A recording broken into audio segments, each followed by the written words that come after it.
Eu tinha apenas 12 anos quando meu próprio pai me vendeu como se eu fosse gado.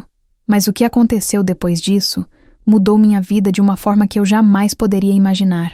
Se você está assistindo este vídeo, por favor, deixe seu like, se inscreva no canal e comente aqui embaixo de qual cidade você está me assistindo.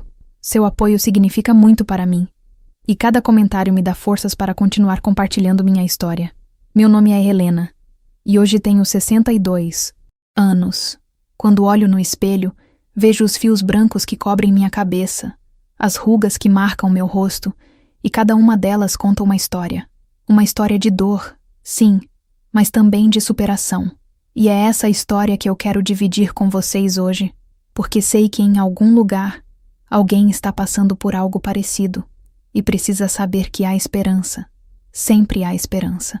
Nasci em 1963, numa cidadezinha do interior da Bahia, tão pequena que nem aparecia nos mapas direito. Meu pai, Sebastião, era um homem de pele queimada pelo sol, mãos calejadas de tanto trabalhar na roça, e um cheiro constante de cachaça que grudava nele como uma segunda pele. Minha mãe, Aparecida, era uma mulher magra, curvada, com olhos fundos que pareciam ter perdido o brilho há muito tempo. Ela nunca sorria. Eu me lembro de tentar fazer com que ela sorrisse quando eu era pequena, trazendo flores do mato, fazendo desenhos na terra com gravetos, mas nada funcionava. Ela apenas olhava para mim com aqueles olhos vazios e voltava para os afazeres da casa. Éramos 7 irmãos. Eu era a 5ª filha, bem no meio daquela confusão toda.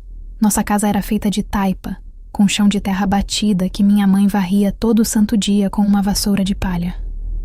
O teto era de telha velha, e quando chovia forte, a gente colocava latas e bacias espalhadas pelo chão para aparar os pingos. O barulho da água caindo dentro daquelas latas era uma música triste que embalava nossas noites. Tínhamos apenas 2 quartos minúsculos. Num deles, meus pais dormiam. No outro, nós 7 nos amontoávamos em colchões finos estendidos no chão, cobertos por lençóis remendados que já tinham visto dias melhores. A comida era escassa. Feijão com farinha era luxo. Na maioria dos dias, comíamos apenas pirão de água com sal, às vezes com um pedacinho de carne seca, quando meu pai conseguia algum trabalho extra. Eu me lembro da sensação constante de fome, aquela dor no estômago que nunca passava completamente. Meus irmãos menores choravam pedindo comida, e minha mãe, com os olhos marejados, dizia que não tinha nada para dar. Ela mesma comia menos para que sobrasse um pouco mais para nós. Eu era uma menina franzina, com cabelos pretos e crespos que minha mãe cortava de qualquer jeito com uma tesoura cega. Minhas roupas eram todas herdadas dos meus irmãos mais velhos, remendadas tantas vezes que mal dava para ver o tecido original. Eu não tinha sapatos. Nenhum de nós tinha. Nossos pés eram calejados, duros como couro, de tanto andar descalços na terra quente e nas pedras do caminho. Mesmo assim, eu era uma criança feliz. Parece estranho dizer isso, mas era verdade. Eu não conhecia outra vida, então aquilo era normal para mim. Eu brincava com meus irmãos no terreiro, fazíamos bonecos de pano velho, jogávamos amarelinha desenhada no chão com carvão. Minha irmã mais velha, Conceição, tinha 15 anos e já ajudava minha mãe em tudo. Ela era quem cuidava de nós quando minha mãe estava ocupada lavando roupa no rio ou quando ia para a roça ajudar meu pai. Conceição tinha um jeito doce. Sempre me penteava os cabelos com os dedos e me contava histórias antes de dormir. Meu irmão mais velho, João, tinha 17 anos e trabalhava na roça com meu pai desde os 10. Ele era magro como um galho seco, mas forte. Eu me lembro do cheiro dele quando voltava do trabalho, uma mistura de suor, terra e sol. Ele sempre trazia alguma coisa para nós quando podia, uma fruta que encontrava no caminho, um passarinho que caçava. João era o orgulho do meu pai, o único que prestava, segundo ele. Meu pai era um homem duro. Ele trabalhava de sol a sol, mas todo o dinheiro que ganhava ia para a cachaça. Ele bebia para esquecer a pobreza, para esquecer a vida que levava, ou pelo menos era o que eu ouvia minha mãe dizer baixinho para Conceição. Quando ele bebia, que era quase todo dia, ele ficava violento, gritava com minha mãe, xingava, todos nós. Às vezes batia. Eu aprendi desde cedo a ficar quieta e invisível, quando ele chegava em casa cheirando a cachaça. Uma vez, Eu devia ter uns 9 anos. Eu deixei cair uma panela de barro que estava cheia de feijão que minha mãe tinha conseguido fazer. A panela se quebrou no chão e o feijão se espalhou pela terra. Eu gelei de pavor. Meu pai estava sentado num banquinho na varanda e quando ouviu o barulho, ele se levantou devagar. Eu vi minha mãe empalidecer. Sebastião, não. Foi por querer, ela disse com a voz trêmula. Mas ele não escutou. Ele veio até mim e eu vi seus olhos injetados, a mandíbula travada. Ele pegou um cipó que ficava pendurado na parede e me bateu. As chicotadas queimavam minha pele, e eu chorava e pedia perdão. Mas ele não parava. Foi minha mãe quem se jogou na frente dele, levando algumas chicotadas também, até que ele finalmente cansou e saiu porta fora. Depois disso, eu fiquei dias com as costas marcadas, ardendo. Conceição passava. Panos molhados para aliviar a dor, e minha mãe chorava baixinho enquanto me olhava. Eu sabia que ela se sentia culpada, mas não havia nada que ela pudesse fazer. Naquela época, naquele lugar, a palavra do homem era lei. Mulher e criança não tinham voz. Mas apesar de tudo, a vida seguia. Eu acordava cedo todo dia, antes do sol nascer, e ia buscar água no poço que ficava a quase 1 quilômetro de casa. Eu carregava a lata na cabeça, equilibrando com cuidado para não derramar nada. O caminho era cheio de pedras, e meus pés machucavam, mas eu estava acostumada. Quando voltava, ajudava minha mãe a fazer o fogo na trempe de pedra que ficava no canto da cozinha. O cheiro da fumaça impregnava tudo. Nossas roupas, nossos cabelos, nossa pele. Eu não ia para a escola. Nenhum de nós ia. Meu pai dizia que escola era perda de tempo, que a gente tinha que trabalhar para ajudar em casa. Então eu passava meus dias ajudando minha mãe, cuidando dos irmãos menores, varrendo a casa, lavando roupa no rio. Lavar roupa no rio era uma das poucas coisas que eu gostava. Eu ia com minha mãe e com outras mulheres da redondeza. E enquanto elas batiam as roupas nas pedras, conversavam, riam, fofocavam. Era um momento de alívio, de respirar um pouco longe da opressão de casa. Foi num desses dias no rio que eu ouvi pela primeira vez sobre meninas sendo vendidas. Eu tinha uns 11 anos e estava agachada na beira da água, esfregando uma camisa do meu irmão, quando ouvi Dona Zefa, uma senhora gorda com uma voz rouca de tanto fumar, falar baixinho com minha mãe. Você ouviu falar da filha de seu Manuel? Ela perguntou. Minha mãe balançou a cabeça que não. Ele vendeu a menina para um homem de fora. Diz que pagou bem. A menina tinha o quê? Uns 12 anos? Dona Zefa continuou, olhando para os lados para ver se alguém estava ouvindo. Meu coração gelou. Vendeu? Minha mãe perguntou. A voz quase inaudível. Isso mesmo. Para trabalhar de doméstica, dizem. Mas quem sabe o que acontece com essas meninas, né? Eu fingi que não estava prestando atenção, mas aquelas palavras ficaram ecoando na minha cabeça. Eu não entendia direito o que significava vender uma filha. Como assim? Vender? Como se vende uma pessoa? Mas conforme os meses passavam, eu comecei a perceber que não era algo tão incomum assim. Outras famílias pobres da região faziam o mesmo. Era uma forma de conseguir dinheiro rápido e, ao mesmo tempo, livrar-se de uma boca para alimentar. Eu nunca imaginei que isso poderia acontecer comigo. Eu achava que meu pai, por mais duro que fosse, nunca faria uma coisa dessas. Mas eu estava errada. Tudo começou a mudar quando eu completei 12 anos. Naquela época, eu já tinha o corpo começando a se desenvolver, o que para meu pai significava que eu já era praticamente uma mulher. Eu notei que ele começou a me olhar diferente, com um olhar que me deixava desconfortável. Ele fazia comentários sobre meu corpo, dizia que eu estava ficando moça, que logo logo algum homem ia me querer. Eu não gostava desses comentários. Eles me davam arrepios. Um dia, voltando da roça, meu pai trouxe um homem com ele. O homem era de fora. Isso eu percebi logo. Ele estava vestido com roupas melhores que as nossas. Tinha um chapéu de couro na cabeça e botas nos pés. Ele era gordo, com uma barriga enorme que pendia sobre o cinto e tinha um bigode grosso que cobria metade do rosto. Ele cheirava a suor azedo e tabaco. Quando ele entrou na nossa casa, seus olhos pequenos e porcos varreram o ambiente até pousar em mim. Eu estava no canto, ajudando minha mãe a preparar o jantar, e quando senti aquele olhar, me encolhi. Essa aí é a Helena, meu pai disse, apontando para mim.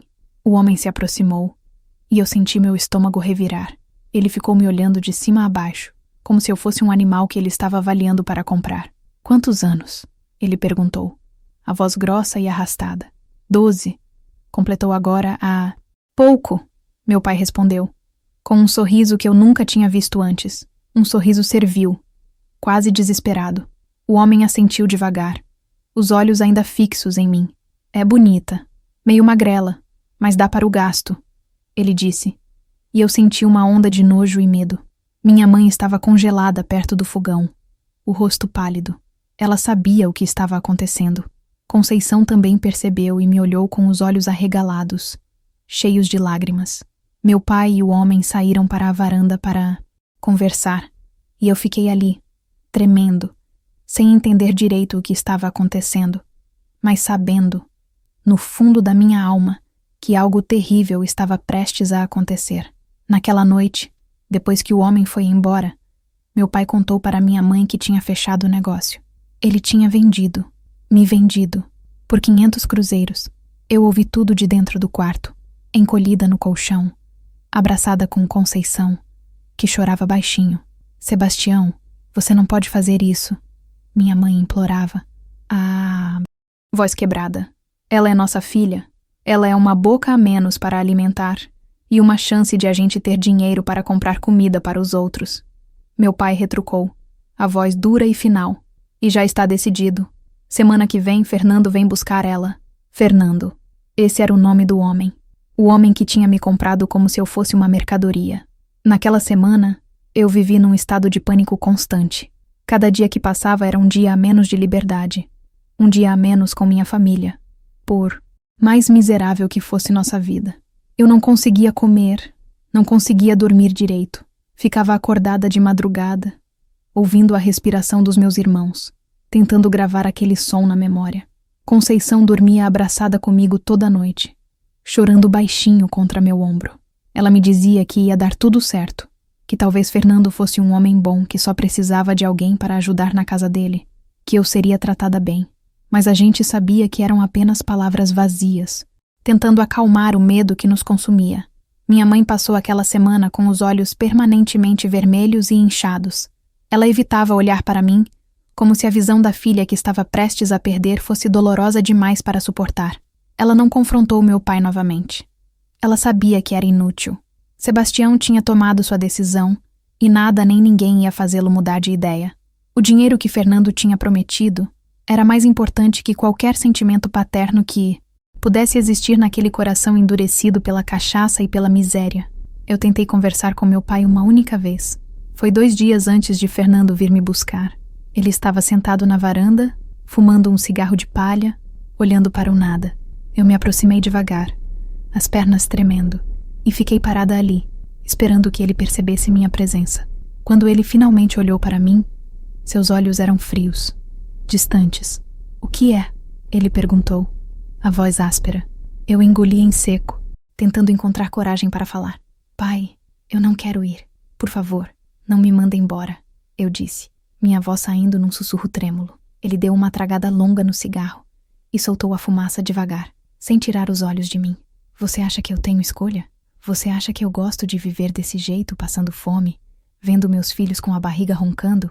Isso aqui é a solução. Você vai trabalhar, vai ter comida, vai ter um teto, e nós vamos ter dinheiro para sobreviver mais. Um tempo. É assim que as coisas são. Mas eu sou sua filha." Eu insisti, as lágrimas começando a escorrer pelo meu rosto. Ele não respondeu. Apenas virou o rosto e continuou fumando, me ignorando completamente. Eu fiquei ali parada por mais alguns segundos, esperando, implorando silenciosamente por algum sinal de afeto, de arrependimento, qualquer coisa, mas não houve nada. Eventualmente, eu me virei e voltei para dentro de casa, sentindo como se meu coração tivesse se despedaçado em 1000 pedaços. O dia em que Fernando veio me buscar amanheceu cinzento. O céu estava coberto de nuvens pesadas que ameaçavam chuva, e o ar estava úmido e abafado. Eu acordei cedo, antes de todos, e fiquei sentada no colchão, olhando meus irmãos dormindo. Eu quis gravar aquela imagem na minha mente para sempre.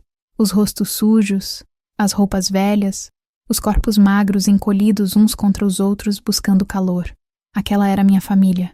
Apesar de tudo, eles eram tudo que eu tinha. Minha mãe preparou um café da manhã especial naquela manhã. Não sei de onde ela conseguiu, mas tinha pão fresco, manteiga e até um pouco de leite. Todos sentamos ao redor da mesa tosca de madeira, mas ninguém conseguia comer direito. O clima era de velório. Meus irmãos mais novos não entendiam direito o que estava acontecendo, mas sentiam a tensão no ar. Eles ficavam me olhando com aqueles olhos grandes e confusos, perguntando quando eu ia voltar. Logo, eu mentia, forçando um sorriso. João estava sentado com os ombros curvados, olhando para o prato, a mandíbula travada. Eu sabia que ele estava com raiva, mas raiva de quem? Eu não sabia. Do pai, de Fernando, da vida, de tudo. Fernando chegou por volta do meio-dia. Eu ouvi o barulho do caminhão antes de vê-lo. Um motor roncando alto que foi ficando mais próximo até parar em frente à nossa casa. Meu coração disparou. Minha mãe largou o que estava fazendo e veio até mim, me abraçando com força. Ela cheirava a sabão, fumaça, um cheiro que era dela, que era minha infância inteira. Eu senti o corpo dela tremendo contra o meu e percebi que ela estava tentando não chorar. Seja forte, minha filha. Seja forte e esperta. E quando puder, volta para casa. Ela sussurrou no meu ouvido, a voz quebrada. Eu prometo, mãe. Eu prometo que volto. Eu respondi, mesmo sabendo que talvez fosse uma promessa que eu não pudesse cumprir. Fernando entrou na casa sem bater, como se já fosse dono do lugar. Ele estava vestido, da mesma forma que da primeira vez, com aquelas roupas um pouco melhores que as nossas. O chapéu de couro, as botas sujas de barro. Ele cumprimentou meu pai com um aperto de mão firme e um sorriso largo. Sebastião, tudo certo? Ele disse, a voz alta demais para o espaço pequeno da nossa casa. Tudo certo, Fernando. A menina está pronta, meu pai respondeu, sem olhar para mim. Fernando então virou seu olhar para mim, aquele olhar que me dava arrepios, e fez um gesto com a mão. Vamos. Menina, pega suas coisas. Minhas coisas. Eu quase ri daquela expressão. Que coisas? Eu não tinha nada. Apenas as roupas velhas e remendadas que vestia no corpo. Minha mãe tinha separado uma trouxinha pequena com mais 2 mudas de roupa, igualmente velhas e gastas, e uma escova de dentes quebrada. Era tudo que eu possuía no mundo. Eu peguei a trouxinha, segurei com força contra o peito, e olhei para minha família uma última vez. Conceição estava chorando abertamente agora, soluçando, as mãos cobrindo o rosto. João tinha levantado e estava encostado na parede, os punhos cerrados, os olhos brilhando de raiva e impotência. Meus irmãos mais novos começaram a chorar também, mesmo sem entender direito o porquê. E minha mãe, minha pobre mãe, estava ali parada, curvada, derrotada, com aqueles olhos vazios que agora pareciam ainda mais fundos. Meu pai acompanhou a gente até o caminhão. Fernando abriu a porta do lado do passageiro e fez um gesto para que eu subisse. O caminhão era velho, enferrujado, com o banco de couro rachado e um cheiro forte de óleo e suor. Eu subi com dificuldade, minhas pernas curtas mal alcançando o degrau. Uma vez lá dentro, eu me agarrei à trouxinha como se fosse uma tábua de salvação. Fernando deu a volta e subiu do lado do motorista, ajeitando-se no banco com um grunhido. Meu pai se aproximou da janela do meu lado. Pela primeira vez em dias, ele olhou diretamente para mim. Por um breve momento, eu pensei que ele fosse dizer alguma coisa, alguma palavra de despedida, algum conselho, algum pedido de perdão. Mas tudo o que ele disse foi, se comporte direito. E então ele bateu 2 vezes no capô do caminhão, como se estivesse despachando uma carga, e se afastou. O motor roncou, e o caminhão começou a se mover. Eu virei a cabeça, olhando pela janela, vendo minha casa, minha família, meu mundo inteiro ficando para trás. Minha mãe tinha saído para a varanda e estava acenando, as lágrimas descendo pelo rosto. Conceição estava ao lado dela, também acenando, soluçando. Eu acenei de volta, as lágrimas embaçando minha visão, até que eles viraram pontos pequenos na distância e finalmente desapareceram completamente quando o caminhão fez a curva na estrada de terra. Nós viajamos em silêncio por um longo tempo.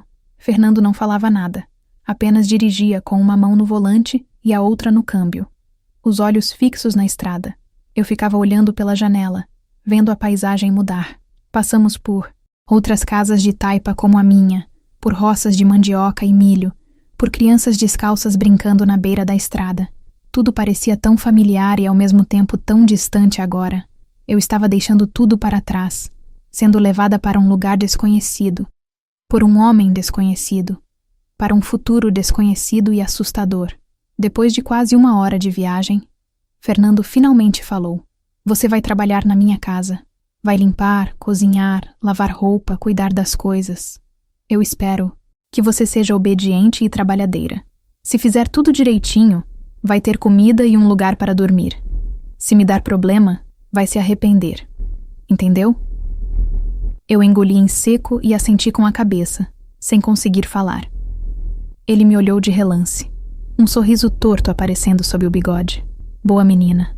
A fazenda de Fernando ficava ainda mais isolada que minha casa. Era uma propriedade grande, com pasto para o gado, alguns cavalos, galinhas ciscando pelo terreiro. A casa principal era de alvenaria, muito maior e melhor que qualquer coisa que eu já tinha visto. Tinha telhas vermelhas novas, janelas de vidro, uma varanda grande na frente. Ao lado da casa principal, havia uma construção menor, mais simples, quase um puxadinho, com paredes de madeira velha e um telhado de zinco. "É ali que você vai ficar", Fernando disse, apontando para aquela construção. Eu senti meu estômago apertar. Quando descemos do caminhão, uma mulher saiu da casa principal. Ela era magra, com cabelos pretos presos num coque apertado e um rosto duro, sem expressão. Seus olhos eram pequenos e escuros e me analisaram da cabeça aos pés com desprezo. "Essa é a Marlene, minha mulher", Fernando disse. "Marlene, essa é a Helena, a menina que eu falei." Marlene não respondeu. Apenas continuou me olhando com aquele olhar frio. Depois de um momento, ela fez um gesto brusco com a cabeça em direção ao puxadinho. "Coloca as coisas dela lá e traz ela aqui que eu vou mostrar o que ela tem que fazer." O cômodo onde eu ia dormir era minúsculo. Tinha um colchão fino no chão, coberto por um lençol manchado. Uma janela pequena sem vidro, apenas uma tela velha rasgada, e um balde no canto que servia como banheiro. O cheiro era de mofo e umidade. As paredes de madeira tinham frestas por onde o vento entrava, e eu imaginei como seria frio ali durante a noite. Mas pelo menos era meu, um espaço só meu, por mais miserável que fosse. Eu larguei minha trouxinha no colchão e saí, encontrando Fernando e Marlene esperando do lado de fora. Marlene me levou até a casa principal e começou a me mostrar minhas tarefas. A cozinha era grande, com um fogão a lenha enorme, panelas de todos os tamanhos penduradas nas paredes, sacos de farinha e feijão empilhados num canto. Você vai acordar às 5 da manhã todos os dias. Vai acender o fogo, fazer o café, preparar o café da manhã. Depois vai limpar a casa inteira, lavar a roupa, cuidar das galinhas, fazer o almoço, fazer a janta. Qualquer coisa que eu ou Fernando precisarmos, você faz. Sem reclamar, sem enrolar. Entendeu? Eu assenti, a cabeça girando com tantas informações.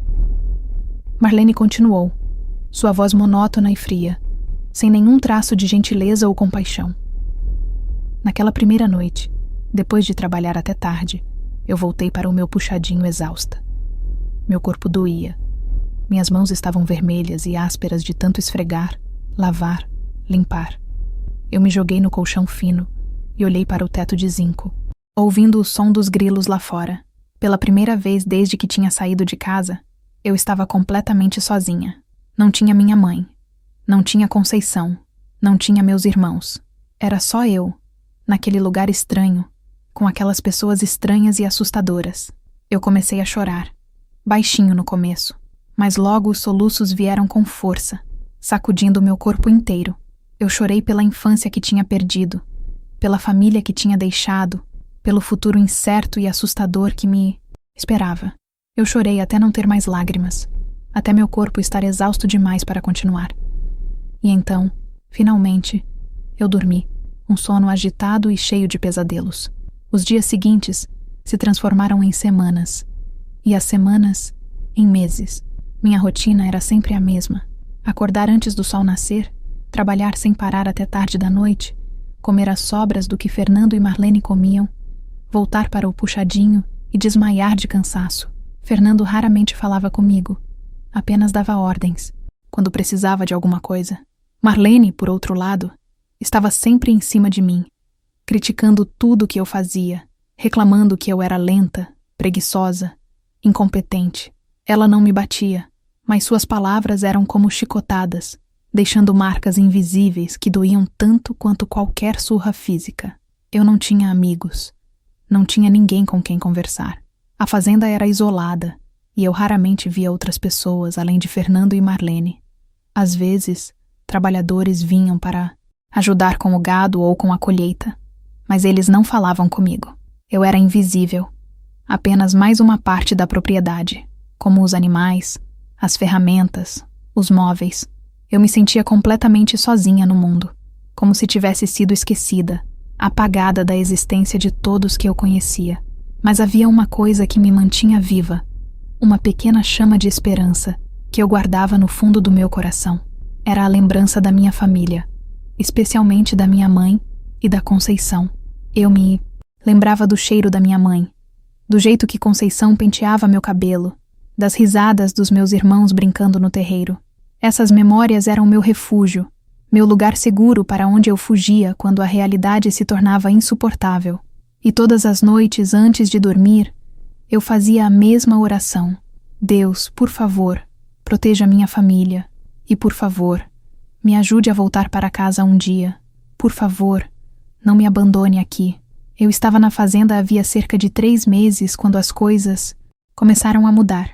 No início, as mudanças eram sutis, quase imperceptíveis, mas aos poucos elas foram se tornando mais evidentes, mais perturbadoras.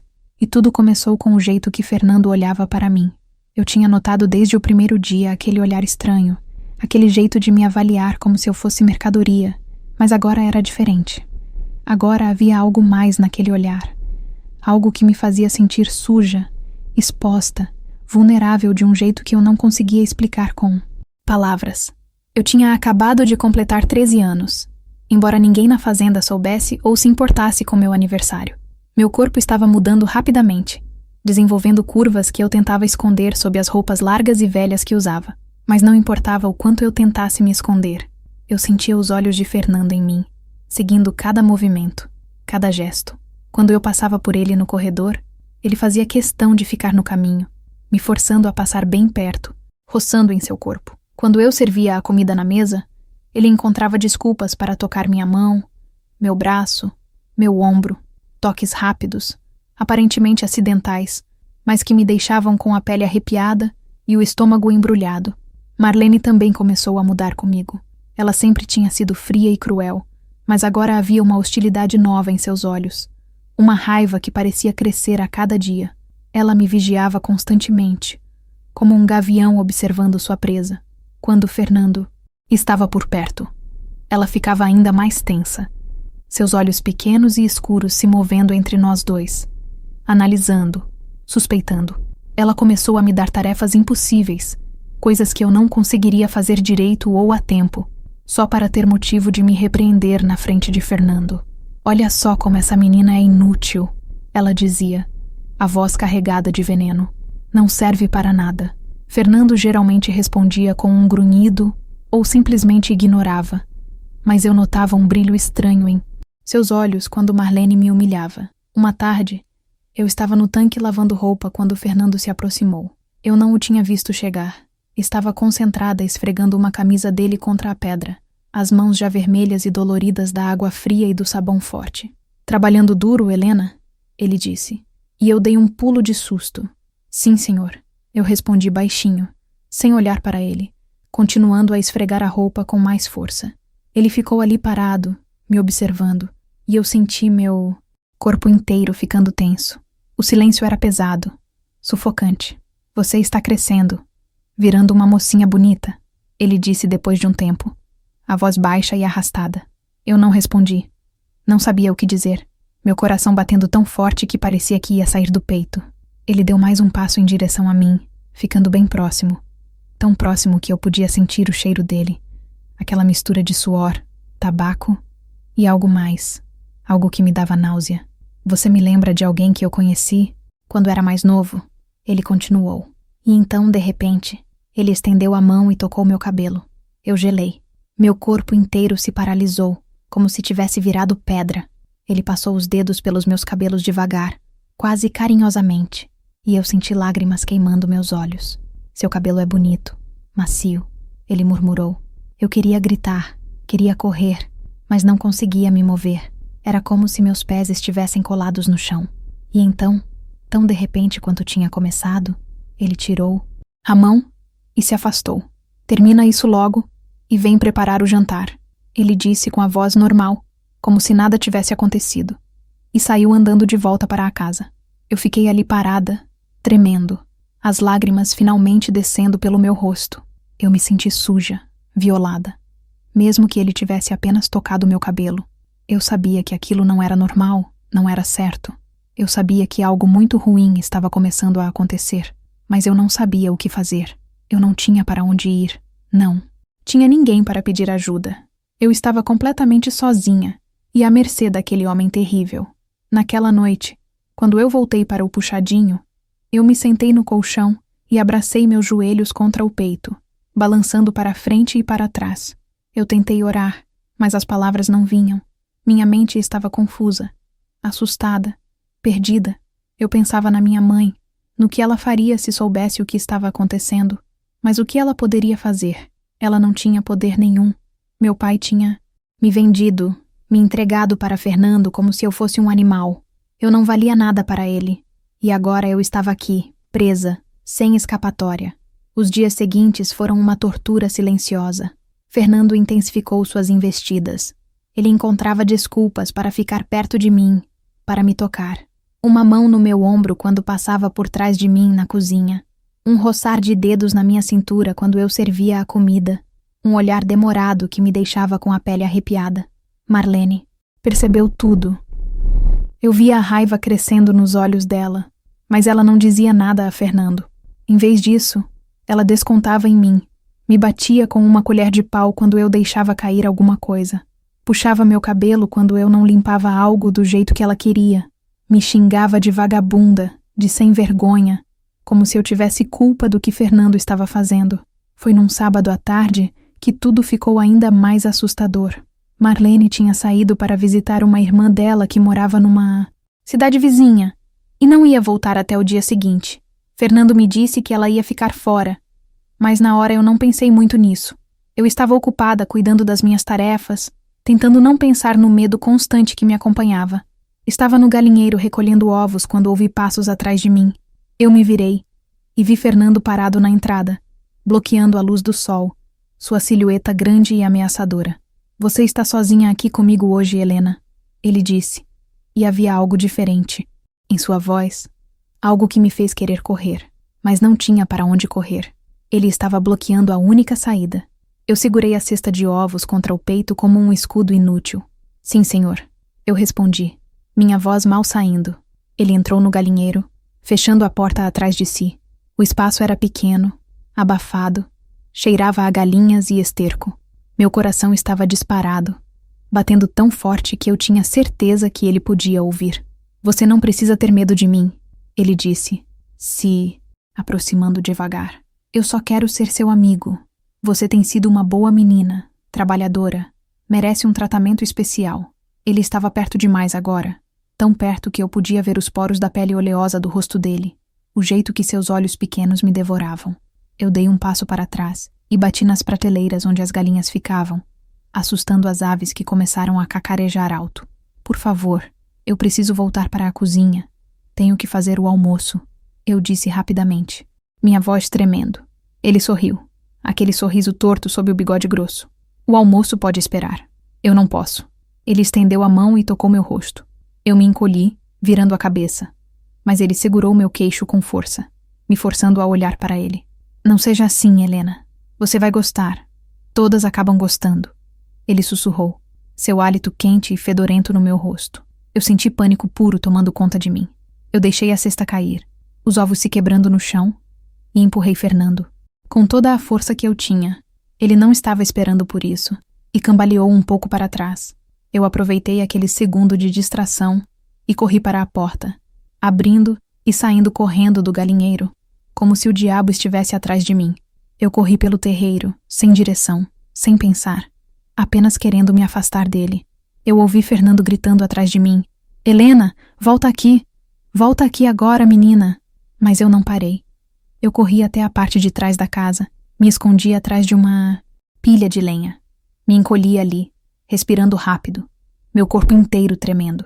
Eu fiquei ali por horas, esperando, com medo de sair, com medo do que ele faria comigo.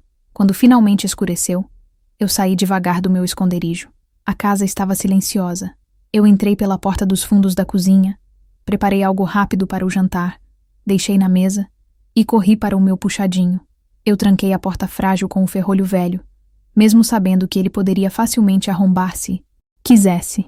Eu me joguei no colchão e fiquei ali, acordada, alerta, ouvindo cada som da noite, esperando ouvir passos se aproximando. Mas Fernando não veio, pelo menos não naquela noite. No dia seguinte, quando Marlene voltou, eu vi Fernando conversando com ela na varanda. Eu não consegui ouvir o que eles diziam, mas vi Marlene olhar na minha direção várias vezes, seu rosto contraído em raiva. Depois daquela conversa, ela veio até mim enquanto eu estava lavando a louça. Ela ficou parada, na minha frente, os braços cruzados, me olhando com um ódio puro. Você acha que é esperta, não é? Acha que pode seduzir meu marido e ficar por cima? Ela cuspiu as palavras. Eu fiquei chocada. Eu não fiz nada, dona Marlene. Eu juro. Eu não fiz nada. Eu disse desesperada. Mentirosa. Vagabunda. Fernando me contou tudo, como você fica se oferecendo, se jogando em cima dele. Você não passa de uma prostituta, igual sua mãe deve ser. Aquelas palavras me atingiram como um tapa na cara. Lágrimas começaram a cair dos meus olhos. Eu não fiz nada, eu juro por Deus que não fiz nada. Ele que me persegue, ele que fica me tocando. Eu não quero isso, eu não quero, eu implorei, mas ela não estava ouvindo. Ela levantou a mão e me deu uma bofetada forte que fez minha cabeça virar para o lado, minha bochecha queimando. Se eu pegar você dando em cima do meu marido de novo, você vai se arrepender. Eu vou te fazer pagar sua sem-vergonha, ela disse. E saiu da cozinha, me deixando ali parada, tocando meu rosto dolorido, as lágrimas caindo sem parar. Naquele momento eu percebi que minha situação tinha ficado 1000 vezes pior. Fernando tinha mentido para Marlene, tinha virado o jogo, me colocado como culpada. Agora eu não só tinha que me defender dele, mas também da fúria dela. Eu estava presa entre 2 monstros e não havia saída. Eu me senti mais sozinha do que nunca, mais desesperada, mais perdida. Naquela noite, eu me ajoelhei no meu puxadinho e orei como nunca tinha orado antes. Deus, eu sei que o Senhor está aí em algum lugar. Eu sei que o Senhor vê o que está acontecendo comigo. Por favor, me ajude. Por favor, me tire daqui. Eu não aguento mais. Por favor, não me abandone. Eu preciso do Senhor. Eu preciso de um milagre. E foi naquela mesma semana, como se Deus tivesse finalmente ouvido minhas orações, que algo aconteceu. Era uma quinta-feira de manhã. Eu estava no quintal estendendo roupa no varal, quando ouvi o barulho de um carro chegando. Carros eram raros na fazenda. Então eu fiquei curiosa e espiei pela lateral da casa. Era um carro velho, mas bem cuidado, e de dentro saiu um homem que eu nunca tinha visto antes. Ele era alto, magro, com cabelos grisalhos e um rosto gentil. Ele usava óculos e carregava uma pasta de couro debaixo do braço. Fernando saiu para recebê-lo, e os dois apertaram as mãos e começaram a conversar na varanda. Eu não prestei muita atenção no começo. Voltei para minhas tarefas. Mas então, cerca de meia hora depois, Fernando me chamou. Helena, vem aqui. Eu sequei as mãos no avental e fui até a varanda, o coração apertado com medo do que ele poderia querer. Quando cheguei, vi o homem de óculos me olhando com uma expressão preocupada. Helena, esse aqui é o Sr. Antônio. Ele é o professor da escola da cidade, Fernando disse. E havia algo estranho em sua voz, como se ele estivesse desconfortável. O Sr. Antônio sorriu para mim, um sorriso gentil e caloroso. Olá, Helena.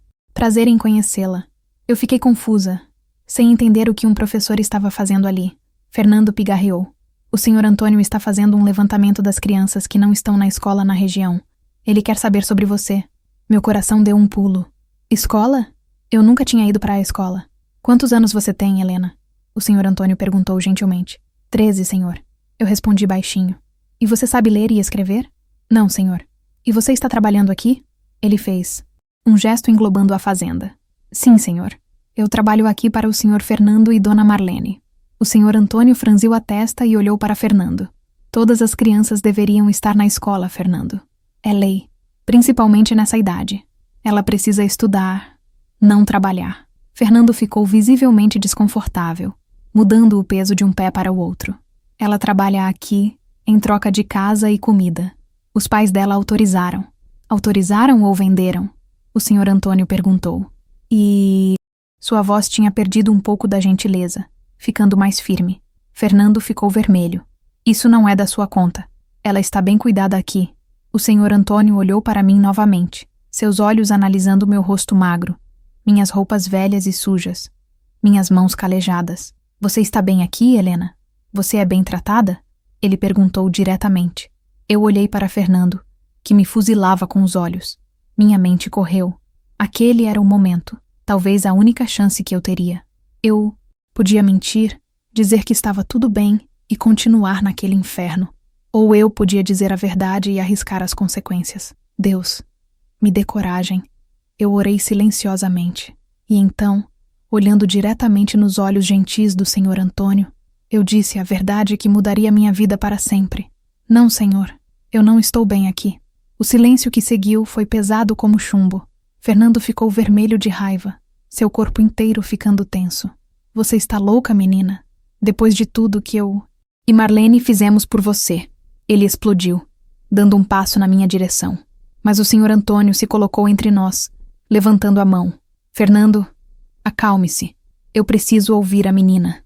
Helena, pode me dizer o que está acontecendo aqui? Eu senti as lágrimas começarem a cair, mas dessa vez não eram lágrimas de desespero silencioso. Eram lágrimas de alívio misturado com medo. Eu finalmente tinha alguém que estava disposto a me ouvir. Ele me toca, senhor. O Sr. Fernando. Ele fica me tocando, me perseguindo. E a Dona Marlene me bate e me xinga. Diz que eu que estou provocando ele. Mas eu juro que não estou. Eu só quero trabalhar e ficar em paz. Eu não quero estar aqui. Meu pai me vendeu para eles. E eu só quero ir embora. Eu disse tudo de uma vez. As palavras saindo atropeladas. Desesperadas. Fernando ficou ainda mais vermelho, os olhos arregalados. Mentiras! Tudo mentira. Essa menina é uma mentirosa. Uma vagabunda que fica se insinuando. Eu nunca encostei um dedo nela. O Sr. Antônio me olhou nos olhos por um longo momento, como se estivesse tentando ler minha alma. E eu segurei aquele olhar, implorando silenciosamente para que ele acreditasse em mim. Finalmente, ele assentiu devagar e se virou para Fernando. Eu vou precisar entrar em contato com as autoridades sobre isso. Trabalho infantil é crime. E se houver qualquer tipo de abuso, isso é ainda mais sério. Fernando deu um passo ameaçador em direção ao professor. Você não vai fazer nada disso. Saia da minha propriedade agora, antes que eu te ponha para fora à força. Mas o Sr. Antônio não se intimidou. Ele abriu a pasta que carregava e tirou alguns papéis de dentro. Eu tenho autoridade do governo para investigar casos de crianças fora da escola e em situação de risco.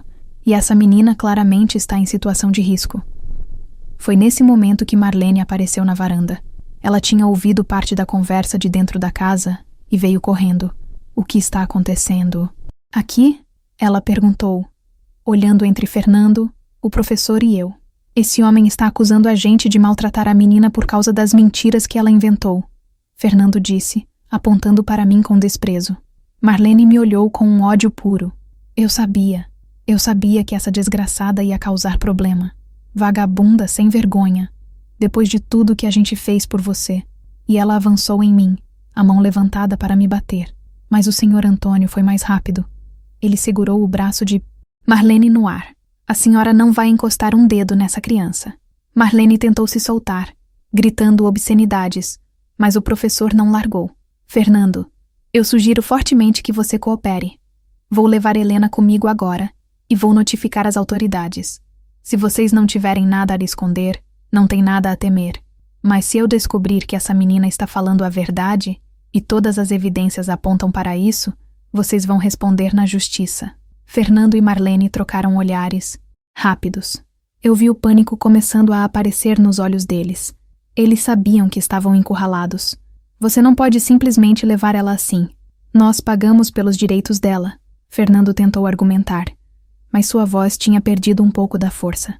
Pelos direitos dela? Pessoas não são mercadoria, Fernando. O que você está descrevendo é tráfico humano, e isso pode dar muitos anos de prisão. O Sr. Antônio soltou o braço de Marlene e se virou para mim. Helena, pegue suas coisas. Você... Vai comigo agora. Eu não conseguia acreditar no que estava ouvindo.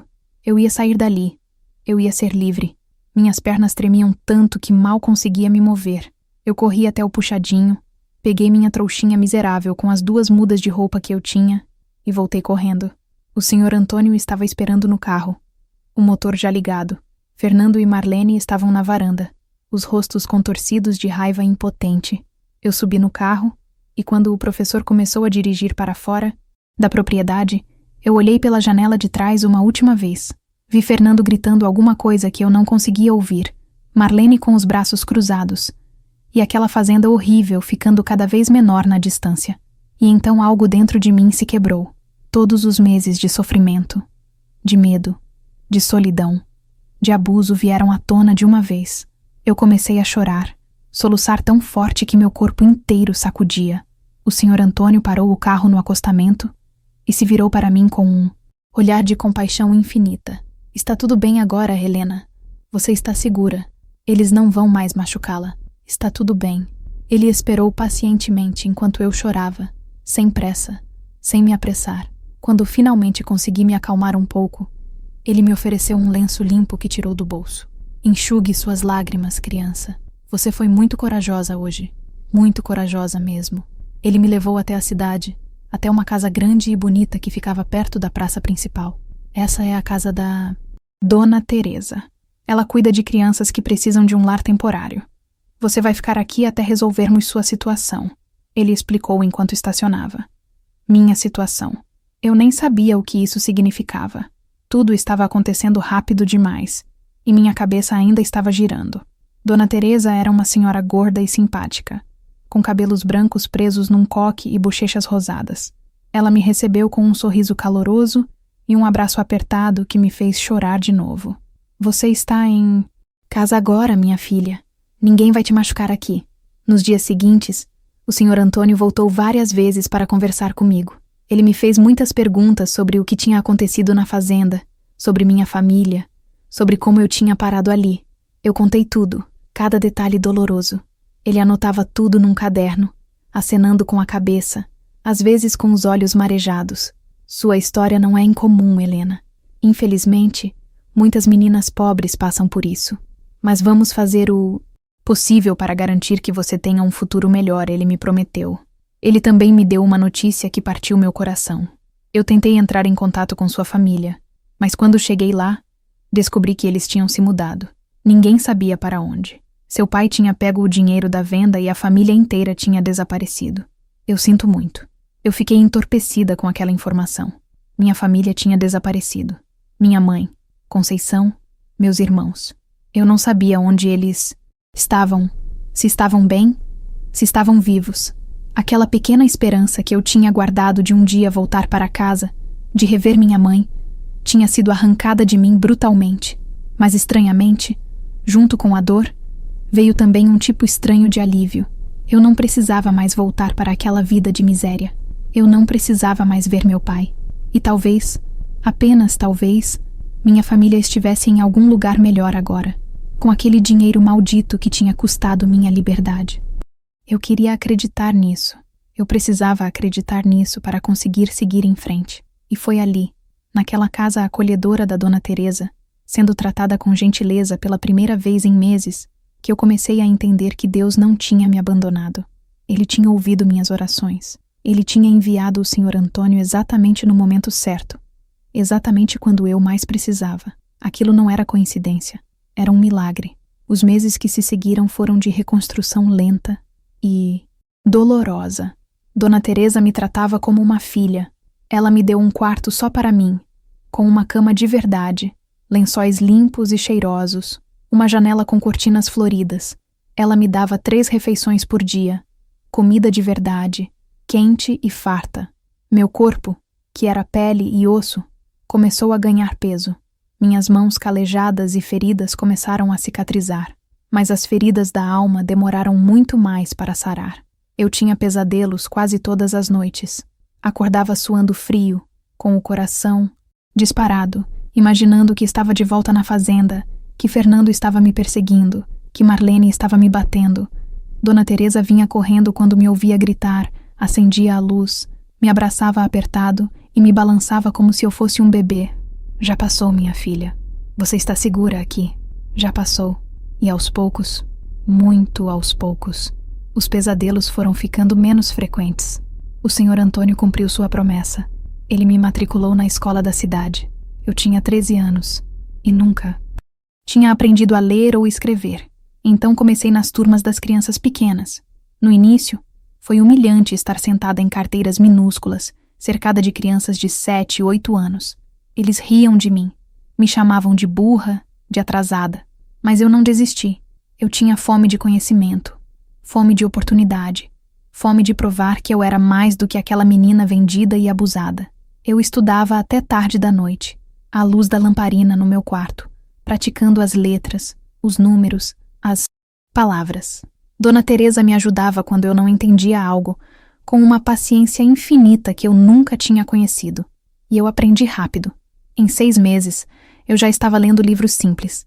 Em 1 ano, eu tinha avançado 2 séries. Os professores ficavam impressionados com minha dedicação, com minha vontade de aprender. O Sr. Antônio vinha me visitar toda semana, sempre trazendo livros novos, sempre me incentivando. Você tem um futuro brilhante pela frente, Helena. Nunca se esqueça. Disso ele dizia. E eu acreditava nele, porque ele acreditava em mim. Quando eu tinha 15 anos, Dona Teresa recebeu uma proposta para me adotar oficialmente. Ela me chamou na sala e me contou, os olhos brilhando de emoção. Helena, eu sei que não sou sua mãe de verdade, e nunca vou substituir ela, mas eu te amo como se fosse minha filha. Você quer ser minha filha oficialmente? Eu não consegui responder porque estava chorando demais. Eu só consegui abraçá-la com toda a força que eu tinha, e ela entendeu que aquele era meu sim. Naquele dia, eu ganhei um sobrenome novo, uma certidão de nascimento nova, uma identidade nova. Eu não era mais apenas Helena, a menina vendida. Eu era Helena Santos, filha de Teresa Santos. Eu tinha uma mãe de novo. Os anos foram passando, e eu continuei estudando.